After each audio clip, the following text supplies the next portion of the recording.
నమస్తే. ముందుగా అందరికీ ఉగాది శుభాకాంక్షలు. ఈ సంవత్సరం అంతా మనందరము ఆరోగ్యంగా సంతోషంగా ఉండాలని కోరుకుంటూ శ్రీ పరాభవనామ సంవత్సరంలో ద్వాదశ రాశుల వారందరికీ ఏ విధంగా ఉంటుంది, ఎటువంటి జాగ్రత్తలు తీసుకోవాలనేది తెలుసుకుందాము. తెలియజేయడానికి మనతో ఉన్నారు ప్రముఖ ఆధ్యాత్మికవేత్త, జ్యోతిష్య మరియు వాస్తు పండితులు బ్రహ్మశ్రీ డాక్టర్ గుండెపూడి శివసుధీర్ శర్మ గురువు గారు ఉన్నారు. మాట్లాడదాం. నమస్కారం గురువుగారు. శ్రీమాత్రే నమః. శ్రీ గురుభ్యో నమః. మీకు ఉగాది శుభాకాంక్షలు. మీకు మరియు మన విన్భక్తి వీక్షకులందరికీ శ్రీ పరాభవనామ సంవత్సర తెలుగు నూతన సంవత్సరాది శుభాకాంక్షలు తెలియజేసుకుంటూ ఈ శ్రీ పరాభవనామ సంవత్సరం అందరికీ సకలైశ్వర్య ప్రాప్తి, సకల కార్య సిద్ధి, పరమేశ్వర అనుగ్రహ ప్రాప్తి కలుగజేయాలని ఆ మహాబలేశ్వరుని పరిపూర్ణంగా మనస్ఫూర్తిగా కోరుకుంటూ శ్రీమాత్రే నమః. శ్రీ గురుభ్యో నమః. శ్రీమాత్రే నమః. శ్రీ గురుభ్యో నమః. శ్రీ పరాభవనామ సంవత్సరం సింహరాశి వారికి అఖండమైనటువంటి ధనయోగంతో, అష్టైశ్వర్యాలతో, సుఖ సంతోషాలతో తృతూగాలని ఆ పరమేశ్వరుని మనస్ఫూర్తిగా ప్రార్థిస్తూ సింహరాశి వారికి ఆదాయం 5, ఖర్చు 5, రాజ్యపూజ్యం 7, అవమానం 7, అన్నీ సరిసమానమైనటువంటి భావస్థితిలో కనబడుతూ ఉన్నాయి. ముఖ్యంగా సింహరాశి వారికి, సింహరాశి వారి గ్రహస్థితి కనుక ఒక్కసారి పరిశీలించుకున్నట్లయితే గురుగ్రహ సంచారం కొన్ని రోజుల పాటు ఏకాదశంలో, కొన్ని రోజుల పాటు ద్వాదశంలోను, అలాగే జన్మస్థానంలో కేతువు, సప్తమ స్థానంలో రాహు, అష్టమ స్థానంలో శనిగ్రహ ప్రభావం చేత కొంచెం మందగుడిగా పనులు ముందుకు సాగుతూ ఉంటాయి. అనుకున్న పనులు అనుకున్న సమయానికి అవ్వకపోవటం వల్ల మానసికమైనటువంటి అస్థిమితత, అంటే మెంటల్ టెన్షన్స్ ఎక్కువగా పొందడానికి అవకాశం ఉంటుంది. కాబట్టి టెన్షన్ పొందడం వల్ల ఏ రకమైనటువంటి లాభాలు అయితే ఉండవండి. దాని గురించి ఆలోచించకుండా పనులు ఎలా పూర్తి చేసుకోవాలి అనేటువంటి అంశం మీద ఎక్కువగా మీరు ఆలోచన పెట్టండి. మంచిగా ముందుకు వెళ్ళడానికి అవకాశం ఉంటుంది. అలాగే ముఖ్యంగా చర్మ సంబంధమైనటువంటి రుగ్మతలు, అంటే అనారోగ్యాలు, స్కిన్ ప్రాబ్లమ్స్ అని చెప్తుంటాం కదా, అలాంటి ప్రాబ్లమ్స్ వచ్చేటువంటి అవకాశాలు ఉన్నాయి. తగిన జాగ్రత్తలు తీసుకోండి. అలాగే అష్టమ స్థానంలో ఉన్నటువంటి శనిగ్రహ ప్రభావం చేత వాహన ప్రమాదాలు జరిగేటువంటి అవకాశం కూడా కనబడుతూ ఉన్నది.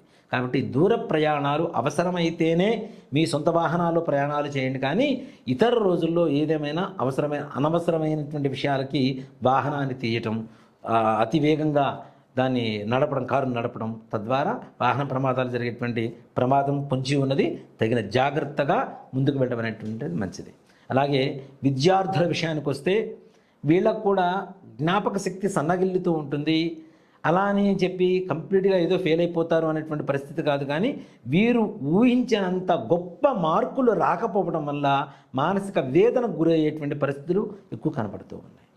అలాగే సింహరాశిలో ఉండేటువంటి వ్యాపారస్తుల విషయానికి వస్తే వీరికి కూడా పక్కవారి ఆలోచనలు వీరు పాటిస్తూ, వారి సూచనలు పాటిస్తూ ఉండడం వల్ల ముఖ్యంగా వీరు వ్యాపార రంగంలో దెబ్బతినేటువంటి పరిస్థితులు కనబడుతున్నాయి. కాబట్టి స్వబుద్ధి సుఖం చేవా పరబుద్ధి వినాశక అని పక్క వాళ్ళ ఆలోచన తీసి పక్కన పెట్టి మీరు సొంతగా ఆలోచించి వ్యాపారం చేయడం అనేటువంటిది చేయండి. అంతేకాకుండా పక్క వాళ్ళు అక్కడ పెట్టుబడి పెట్టమన్నారు, ఇక్కడ పెట్టుబడి పెట్టమన్నారు, ఇలాంటి ఆలోచన వద్దు. మీ సొంతగా ఆలోచించుకొని ముందుకు వెళ్ళండి. వ్యాపార వ్యవహారంలో అఖండమైనటువంటి యోగం కలుగుతుంది. అంతేకాకుండా రాజకీయ నాయకులకు కూడా ఓటమికి అంచున ఉంటారు. వీళ్ళు గెలుపుకు దగ్గర ఉంటారు, ఓటమికి అంచున ఉంటారు. ఇక్కడ ముఖ్యంగా గెలుపు వస్తుందా రాదా అనేటువంటి పరిస్థితి తీసి పక్కన పెడితే ముఖ్యంగా రాజకీయ నాయకులు ఉన్న పదవిని కాపాడుకోవడానికి చేయవలసినటువంటి జాగ్రత్తలు చాలా అవసరం. మీ చుట్టూ మీతో ఉండేటువంటి వ్యక్తులు కొంతమంది మీకు గోతులు తీయడం ద్వారా, తద్వారా ఎక్కువగా ఉన్నత అధికారుల దృష్టిలో మీరు చెడుగా మీ పేరు వినపడుతూ మీకుండేటువంటి పదవీ వియోగం అంటాం, పదవులు కూడా వదులుకోవాల్సినటువంటి పరిస్థితి ఏర్పడుతుంది. కాబట్టి పదవిని కాపాడుకునేటువంటి పరిస్థితుల్లో ఆలోచించండి. ఇతరుల మాటలు నమ్మకండి. ఇతరులని ఎక్కువగా మీ జీవితంలోకి రానివ్వకుండా దూరంగా ఉంచడం అనేటువంటిది సూచించదగినటువంటి విషయం. ఇహ ముఖ్యంగా సింహరాశిలో ఉండేటువంటి వ్యాపారవేత్తల విషయానికి వస్తే వీళ్ళు కూడా చాలా జాగ్రత్తగా ఉండాలి పెట్టుబడులు పెట్టేటప్పుడు కూడాను. అలాగే రియల్ ఎస్టేట్ రంగం వారి విషయం తీసుకుంటే వీళ్ళకు కూడా చుక్కెదురుగానే చెబుతుంది. అంటే పెట్టుబడులు పెడతారు, వీళ్ళకి సంబంధించినటువంటి వెంచర్స్ ఏవైతే ఉంటాయో అవి స్లోగా నిదానంగా వ్యాపారం జరగడం, తద్వారా పెట్టినటువంటి పెట్టుబడులు దండగా నష్టం రావటం, వడ్డీలు కట్టుకోవాల్సినటువంటి పరిస్థితులు రావడం జరుగుతుంది. కాబట్టి జాగ్రత్త వహించడం అనేటువంటిది చాలా మంచి విషయం. అలాగే భూమిని నమ్ముకున్నటువంటి రైతులు ఆ రైతులకు కూడా సింహరాశిలో ఉండేటువంటి వ్యక్తులకి కొంచెం నష్టం వాటిల్లేటువంటి అవకాశం ఉంది. రెండవ పంట కొంతవరకు లాభాన్ని తెచ్చిపెడుతుంది, మొదటి పంట ఎక్కువ నష్టాన్ని తెచ్చిపెడుతుంది. అలాగే దాంతో కంగారు పడిపోతూ రుణాలు చేయవలసినటువంటి పరిస్థితులు కూడా కనబడుతున్నాయి కాబట్టి తగిన జాగ్రత్తలు అవసరం.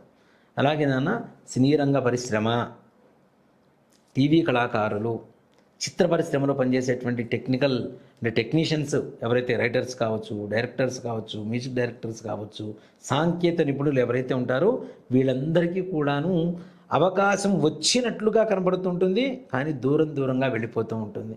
అలాగే నటీనటులు కూడా ఆశాభంగం కలుగుతుంటుంది. మంచి అవకాశం వస్తుంది, చేజారిపోతుంటుంది, లేదా అవకాశం వస్తుంది, మీరు చేతులారా మీకుండేటువంటి బద్ధకంతో అవకాశాన్ని వదులుకోవాల్సిన పరిస్థితులు, వదులుకున్న తర్వాత అదే ఒక క్యారెక్టర్ని మరలా మనం స్క్రీన్ మీద చూసినప్పుడు అరే ఈ క్యారెక్టర్ కదా మనం పోగొట్టుకుంది, మంచి అవకాశాన్ని పోగొట్టుకున్నాం కదా అని చెప్పి మనసులో బాధపడేటువంటి పరిస్థితులు కూడా కనబడుతూ ఉన్నాయి. ఆ ఉద్యోగస్తుల విషయానికి వస్తే ప్రైవేట్ పరమైనటువంటి ఉద్యోగస్తులు కావచ్చు, లేదంటే ప్రభుత్వపరమైనటువంటి ఉద్యోగస్తులు కావచ్చు, వీళ్ళకు కూడా ప్రమాదాలు కొంచెం ఉన్నాయి. పైనుంచి అధికారుల ఒత్తిడి విపరీతంగా రాబోతుంది. ఉన్న ఉద్యోగాన్ని కాపాడుకోవాల్సినటువంటి బాధ్యత కూడా మీ చేతుల్లోనే ఉంది. అలాగే ఇతరులకి ఎక్కువగా అవకాశం ఇవ్వకండి. మీ గురించి మీ ఉన్నత అధికారులకి చెడుగా చెప్తూ మీ గురించి మీ ఉద్యోగం గురించి మీకు ఎసరు పెట్టేటువంటి పరిస్థితులు కనబడుతున్నాయి కాబట్టి తగిన జాగ్రత్తలు వహిస్తూ ఉండండి ఉద్యోగ వ్యవహారాలలో. అలాగే వివాహ ప్రయత్నం కొంతకాలం పాటు ఆగస్టు వరకు వాయిదా వేసి ఆగస్టు తర్వాత వివాహం కావచ్చు, సంతాన విషయంలో కావచ్చు, ఆగస్టు నెల తర్వాత శుభవార్తలు వినేటువంటి పరిస్థితి కనపడుతుంది. కాబట్టి అంతవరకు కూడా పనులవ్వటం లేదు, వివాహానికి సంబంధించినటువంటివి సంతానం కలగట్లేదని చెప్పి బాధపడాల్సిన అవసరం లేదు. ఆగస్టు తర్వాత తప్పనిసరిగా ఈ రెండు విషయాల్లో కూడాను శుభవార్తను వింటారు.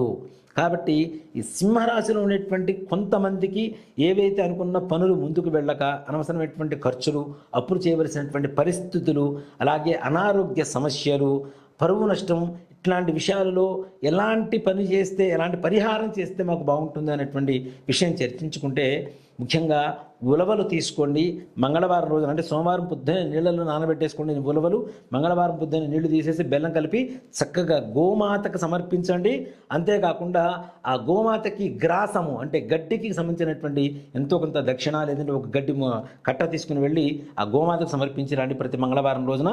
ఇలా చేయడం ద్వారా మీకుండేటువంటి చిన్న సమస్యలు కావచ్చు లేదా అనుకున్న పనులు కావచ్చు శుభతరుణంగా మారేటువంటి అవకాశం కనబడుతూ ఉంది. శ్రీమాత్రే నమః. శ్రీ గురుభ్యో నమః. చాలా వివరంగా చెప్పారు గురుగారు. శ్రీమాత్రే నమః. శ్రీ గురుభ్యో నమః.